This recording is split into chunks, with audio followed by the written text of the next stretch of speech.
శ్రీమాత్రే నమ. జయ గురు దత్తాత్రేయ నమ. ఈ వీడియోలో మనకి వాస్తురీత్యా మనం నివసిస్తున్నటువంటి గృహంలో వాస్తుపరమైనటువంటి దోషాలు మన వృత్తి మీద ఏ విధంగా ప్రభావం చూపుతాయి అంటే, ప్రస్తుతం మనం చేస్తున్నటువంటి వీడియో నిరుద్యోగ సమస్య, ఉద్యోగం, వ్యాపారం వాటి యొక్క అభివృద్ధి కొరకు ఏదైనా జన్మజాతక రీత్యా ఉన్న దోషాలు, అలాగే మనం నివసిస్తున్నటువంటి గృహంలో ఉన్నటువంటి దోషాలు సరిచేసుకుంటే మనం ఏ విధంగా వ్యాపారంలో అభివృద్ధి చెందగలం అన్నది మన యొక్క ఈ వీడియోలో తెలుసుకునే ప్రయత్నం చేద్దాం. ఏదైనా ఒకరి జన్మజాతకంలో జాతకుడు స్వతంత్రంగా బతకాలి, అది వ్యాపారమా, రాజకీయమా, వంశపారపర్యంగా వస్తున్నటువంటి వృత్తులు చేసుకుంటూ వారి యొక్క కుటుంబాన్ని అభివృద్ధి చేసే ప్రయత్నంలో ప్రధానంగా శనిగ్రహం కారణమవుతూ ఉంటుంది. వారి యొక్క జన్మజాతకంలో శని ఎంత బలంగా ఉంటే, అంటే ఉచ్చక్షేత్రంలో స్వక్షేత్రంలో ఉంటూ శుభగ్రహాలతో కలిసి ఉన్న వీక్షణ పొందుతున్న ఆ జాతకుడు స్వతంత్ర వృత్తిని మాత్రమే చేయడం జరుగుతూ ఉంటుంది. అది పూర్వకాలం నుంచి కూడా ఉన్నది. ఏదైతే సేవకా వృత్తి ఉంటుందో అది శని బలహీనంగా ఉన్నప్పుడు, నీచపడి ఉన్నా, పాపగ్రహాలతో కలిసి ఉన్నా, ఏదైనా మన జన్మజాతకంలో రాశి చక్రం, నవాంశ చక్రం, అలాగే దశాంశ, వీటిని బట్టి జాతకుడు యొక్క వృత్తిని నిర్ణయించవలసి ఉంటుంది. అలాగే త్రిశాంశ జాతకం, త్రిశాంశ చక్రాన్ని కూడా చూసి వాడి యొక్క అదృష్టం, దురదృష్టం ఇవన్నీ పరిశీలించవలసి ఉంటుంది. మరి వీటిని పరిష్కరించాలంటే ఏంటి మార్గం? మనం పుట్టినప్పుడు ఉన్నటువంటి జన్మజాతకాన్ని మార్చలేం, గ్రహాలని మార్చలేం.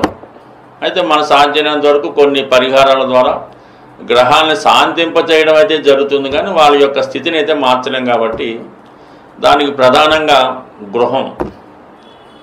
ఈ గృహంలో వాస్తు దోషాలున్నా, పరిసర ప్రభావాలు ఇబ్బంది పెడుతున్నా కంపల్సరిగా ఆ గృహంలో నివసిస్తున్నటువంటి వారి మీద ఈ ప్రభావం ఎంతవరకు ఉంటుంది అన్నది ప్రధానంగా వృత్తిరీత్యా గృహంలో తీసుకోవాల్సినటువంటి జాగ్రత్తలు, చేయవలసిన పరిహారాలు తెలుసుకుందాం. సాధారణంగా ఒక గృహంలో 4 దిక్కులు, 4 విదిక్కులు ఉండడం జరుగుతూ ఉంటుంది.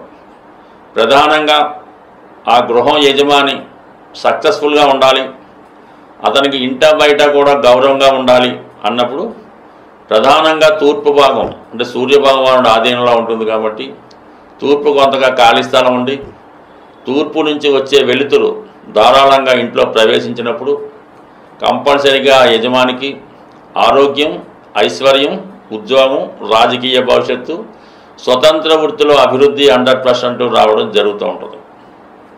అలాగే పడమర, ముఖ్యంగా వృత్తిలో జాతకుడు రాణించాలంటే పడమర దిక్కు బలంగా ఉండాలి. ఒక స్టేబుల్గా, ఒక సాలిడ్గా, ఒక ధైర్యంగా ఉండాలంటే మరి పడమర దిక్కు కరెక్ట్గా బలంగా ఉంటే జాతకుడు ఏ వృత్తిలోనైనా బలంగా రాణించగలుగుతాడు, 4 డబ్బులు సంపాదించి వెనకేసుకోగలుగుతూ ఉంటాడు. అందుకనే చూడండి, తూర్పు దిక్కున సూర్యుడు ఉదయించి పడమర దిక్కున అస్తమించడం జరుగుతూ ఉంటుంది. మరి ఆ పడమర దిక్కులు కూడా ఆ సాయంకాలం పూట అత్యంత బలంగా ఉండడం జరుగుతూ ఉంటుంది. కాబట్టి ఈ విధంగా పడమర దిక్కు పెర్ఫెక్ట్గా ఉండవలసి ఉంటుంది. సాధ్యమైనంత వరకు బరువైనటువంటి వస్తువులు ఈ పడమర భాగంలో పెట్టడం జరుగుతూ ఉంటుంది. దానికి ఇంకా బెటరే, నైరుతిలో ఎవరైతే ఆ కుటుంబాన్ని లీడ్ చేస్తుంటారో వారు నైరుతి బెడ్రూమ్లో పడుకోవడం వల్ల వారు ఆ కుటుంబ భారాన్ని మోస్తూ ఆ వంశపారంగా వచ్చే వ్యాపారాన్ని అతను సమర్థవంతంగా నిర్వహించగలుగుతూ ఉంటాడు. అయితే సాధారణంగా ఈ గృహంలో పడుకునే విషయంలో చాలా వరకు ఈ మధ్యకాలంలో కొన్ని గృహాలు పరిశీలించినప్పుడు మనకి కంపల్సరీగా ఈ డబుల్ బెడ్రూమ్ అన్నది ఎంత గొప్పవారికైనా మరి సిటీ కల్చర్ వచ్చాక డబుల్ బెడ్రూమ్ రావడం జరిగింది. అందులో ఏం చేస్తారంటే యజమాని, యజమానురాలు బయట హాల్లో పడుకొని ఈ పిల్లవాడిని ఒకరున్నా ఇద్దరున్న వాళ్ళని నైరుతి రూమ్లో వాళ్ళకి అందులో ఏసీ ఉంటుందనో పడుకోవడానికి అనుకూలంగా ఉంటుందనో నైరుతి రూమ్లో వాళ్ళు పడుకోవడం జరుగుతూ ఉంది. లివింగ్ అది వాళ్ళు ఉపయోగించడం వల్ల సాధారణంగా ఈ నైరుతి రూమ్లో పడుకునే పిల్లవాడు ఆ గృహాన్ని విడిచిపెట్టడానికి అంతగా ఇష్టపడ్డాడు. అంటే ఉద్యోగం ఎక్కడో వస్తుంది, హైదరాబాద్లో ఉన్నాడు, బెంగళూరులో వచ్చింది వెళ్ళనంటాడు, విదేశం వెళ్ళనంటాడు, పక్క ఊరికి వెళ్ళనంటాడు, అక్కడే ఉంటానంటాడు, అక్కడ ఉద్యోగం రాదు. ఇది కూడా కారణం అవుతుంటుంది. కాబట్టి కంపల్సరిగా ఇటువంటి కల్చర్ ఉన్నప్పుడు యజమానురాలు కంపల్సరిగా నైరుతిలో పడుకోవాల్సి ఉంటుంది. పిల్లవాడు ఆ పక్కన ఉన్నటువంటి వాయువు రూమ్లో పడుకుంటే తొందరగా మూమెంట్ వచ్చి బేగా ఇప్పుడు ఉద్యోగం వస్తుంది, ఇప్పుడు బయటకు పోదామని చూస్తుంటాడు. ఆ విధంగా వాయువు రూమ్లో ఉండవలిస్తే తొందరగా మూమెంట్ వచ్చి అతను బయటికి వెళ్ళిపోతాడు. అలాగే ఈశాన్యంలో రూమ్ పొరపాటు, ఎందుకంటే వెస్ట్ ఫేసింగ్ వచ్చినప్పుడు ఈశాన్యంలో రూమ్ కడుతున్నారు. ఈశాన్యంలో రూమ్లో పొరపాటున ఒక విద్యార్థి కానీ అమ్మాయి కానీ అబ్బాయి కానీ ఉంటే కంపల్సరీగా వాళ్ళు చాలా నెమ్మదిగా చాలా సింపుల్ స్వభావంతో ఉంటారు, మంచి అపూర్వమైన తెలివితేటలు కలిగి ఉంటారు. అయితే మరి ఉద్యోగం అర్హత ఉండదు, ఉద్యోగ ప్రయత్నం చేయరు, ఎప్పుడూ ఇంట్లోనే ఏదో చదువుకుంటూ టీవీ చూస్తూ ఉండడం జరుగుతూ ఉంటుంది. సాధారణంగా ఈశాన్యంలో ఉన్నటువంటి పిల్లలకి నైరుతిలో ఉన్న యజమానికి కమ్యూనికేషన్స్ ఉండవు, సరిగ్గా మాట్లాడుకోరు. ఈ విధంగా ఈశాన్యంలో ఉండడం వల్ల కూడా అతి మంచితనం వల్ల, అతి నెమ్మది వల్ల, పోటీతత్వం లేకపోవడం వల్ల అతను నిరుద్యోగిగా మారడం జరుగుతూ ఉంటుంది. ఇది ఈ విధంగా పిల్లల మీద ప్రభావం చూపుతూ ఉంటుంది. మరి ఆగ్నేయ రూమ్ ఏమైనా పొరపాటు ఉంటే ఈ ఆగ్నేయ రూమ్లో ఈ ఉద్యోగం చేయమని పిల్లలు అందులో పడుకుంటే వాడు ఏదో సివిల్స్కి ప్రిపేర్ అవుతున్నాను, గ్రూప్ 1కి వెళ్తున్నాను, లేదంటే విదేశంలో పలానా దాంట్లో ట్రై చేస్తున్నాను అని చెప్తాడో తప్ప వారికి ఏదో చిన్న చితగా ఉద్యోగాలు వచ్చినా చేయడు. ఒకవేళ పొరపాటును చూపించినా కూడా బాబు నెలకు ఒక 50,000 ఇస్తారంటే చేయనంటాడు, నెలకు 30,000 అంటే చేయనంటాడు. ఈ విధంగా చిన్న ఉద్యోగాలు చేయడు, పెద్ద ఉద్యోగం రాదు, వాడికి అన్ని బ్రాండెడ్ కావాల్సి ఉంటుంది. అటు సాధారణంగా ఆగ్నేయ రూమ్లో ఎవరైతే పడుకుంటాడో వాళ్ళ తల్లిదండ్రులు ఇద్దరు ఉద్యోగాలు చేయడం, బాగా సంపాదన పనులే ఉంటాడు. ఇతను దాని తగ్గట్టుగా లైఫ్ని బాగా లీడ్ చేస్తుంటూ వాళ్ళకన్నా గొప్పవాళ్ళు అవ్వాలని అనుకుంటాడు, కానీ అవ్వడం. ఈ విధంగా పడుకునే విధానం బట్టి కూడా ఈ పిల్లల యొక్క ఉద్యోగ భవిష్యత్తు మీద ఆధారపడి ఉంటుంది.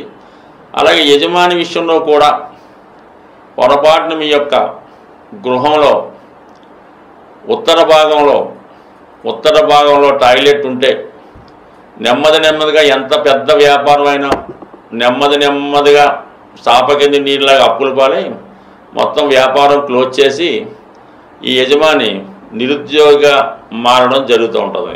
ఏ సందర్భంలో అంటే ఉత్తరం ఫాల్ట్ ఉన్నా, ఈశాన్యం ఫాల్ట్ ఉన్నా 100% యజమాని నెమ్మదిగా అంత వ్యాపారం చేస్తాడు. తిరిగి అయితే డబ్బులు రావు, అరువులు ఎక్కువ వెళ్ళిపోతాయి, రావాల్సిన బాకీలు ఉంటాయి, ఇతను ఇంట్లోనే కూర్చోవడం జరుగుతుంటుంది. కాబట్టి ఎట్టి పరిస్థితుల్లో వ్యాపారం చేస్తున్న వాళ్ళ గృహంలో మాత్రం ఈశాన్యం ఉత్తరం పర్ఫెక్ట్గా ఉండాలి. అంటే కుబేరస్థానం, దైవస్థానం. దాని తర్వాత నైరుతిలో ఉన్నప్పటికీ కూడా మా ప్రధాన వాళ్ళు ఉన్నటువంటి ఎసెట్లో కానీ బిల్డింగ్లో కానీ నైరుతి ప్రభావం ఉంటే, ఏదైనా గోతులు కానీ ఇంకో ఉండకూడని వస్తువులు కానీ వీధిపోటు కానీ ఉంటే ఏదో ఒక బలహీనత వల్ల, ఏదో ఒక వ్యసనం వల్ల ఆ యజమాని నిరుద్యోగంగా మారడం జరుగుతూ ఉంటుంది. అతను ఉన్నటువంటి గృహంలో నైరుతి దోషంతో పాటు వాయువ్య దోషం కూడా ఉంటే కంపల్సరీగా ఇన్కమ్ ట్యాక్స్, ఈడీ అటువంటి రైట్స్ జరగడం వల్ల మొత్తం ఈ ఫైల్స్, కాగితాలు, పుస్తకాలు, ఆస్తిపత్రాలు అన్నీ పట్టుకెళ్ళిపోవడం వల్ల సాధారణంగా దెబ్బతినడం జరుగుతూ ఉంటుంది. చాలా సందర్భాల్లో ఏదైనా ఒక వ్యాపార సంస్థ మీద కానీ, ఒక ఇంటి మీద కానీ, ఒక ఐటీ రైడ్ కానీ, ఈడీ రైడ్ కానీ, జిఎస్టీ రైడ్ కానీ జరిగితే తర్వాత ఆ వ్యాపారం అనేది ఇంచుమించుగా క్లోజ్ అయిపోద్దన్నమాట. ఇంకా పైకి వెళ్ళే సమస్య అయితే ఉండదు. ఈ విధంగా మరి గృహంలో ఉన్నటువంటి ప్రధాన దిక్కులు, విదిక్కులు ప్రతిదీ ప్రభావం ఉంటుంది. అయితే కొన్ని దిక్కుల మీద ఒక విధమైన ప్రభావం ఉంటుంది. అంటే ఇందాక చెప్పినట్టు నైరుతి ఉంటే ఈ విధంగా వ్యసనాలు, ఈడీ వల్ల పోతుంది. ఆగ్నేయంలో ఫాల్ట్ ఉండడం వల్ల, స్త్రీ వ్యసనం వల్ల, ఇతరుల పెత్తనం వల్ల ఆ విధంగా నష్టపోవడం జరుగుతూ ఉంటుంది. ఈ విధంగా అనేక కారణాలు ఈ గృహంలో ఉన్నటువంటి సమస్యలు ఎక్కువగా అంటే మనం గృహం నుంచే బయటకు వెళ్తాం, అన్ని విషయాలు గృహంలోనే ఉంటాం, బయట వ్యాపార ఉద్యోగ విషయాలు కానీ ఇంట్లోనే ఎక్కువ సమయం ఉంటాం. కాబట్టి మనం గృహంలో ఉన్నటువంటి వాస్తు దోషాలు ఎప్పటికప్పుడు సరి చేసుకోవాలి. మన ఇంట్లో ఏ దోషం అయితే ఉంటుందో మీరు చేస్తున్నటువంటి వ్యాపార సంస్థలో కూడా అదే దోషం ఉంటుంది, అలాగే మీ అత్తగారింట్లో కూడా అదే దోషం ఉంటుంది, మీ సొంత ఇంట్లో ఉన్న ఊళ్ళో కూడా అదే దోషం ఉంటుంది. కాబట్టి ఇవన్నీ ఒకదానికొకటి రెక్టిఫై చేసుకోకపోతే ఇవన్నీ పెరిగిపోతూ చివరికి చాప కింద నీళ్ళలాగా ఇబ్బంది పడే అవకాశం ఉంది. కాబట్టి ఏదైనా అటు వ్యాపారస్తులైనా ఇటు ఉద్యోగులైనా అలాగే పిల్లలు ఉద్యోగం కోసం ప్రయత్నం చేస్తున్నా ముందు వాస్తు కరెక్ట్గా ఉంటే ఆటోమేటిక్గా వారి యొక్క భవిష్యత్తు కరెక్ట్గా ఉంటుంది.